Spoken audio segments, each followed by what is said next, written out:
Never give up. Lagi mo itong naririnig kahit saan, sa school, mapanegosyo, at kung saan-saan pa. Dahil ito ay totoo. Bibigyan ko kayo ng logic. For example, yung magtataho. Napapansin nyo, araw-araw sumisigaw lang siya ng taho. Di niya alam kung may bibili sa kanya, hindi niya alam kung may makakarinig sa kanya, hindi niya alam kung may makakita sa kanya. Pero ito yung sigurado. Alam niya araw-araw nakakabenta siya. Alam niya araw-araw may lalapit sa kanya. Alam niya araw-araw mauubos din ang paninda niya. Di niya alam kung sino ang tao, di niya alam saang lugar siya makakabenta habang naglalakad siya.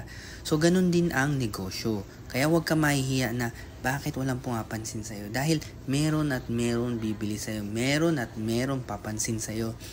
Bigyan ko pa kayo ng isang example at logic.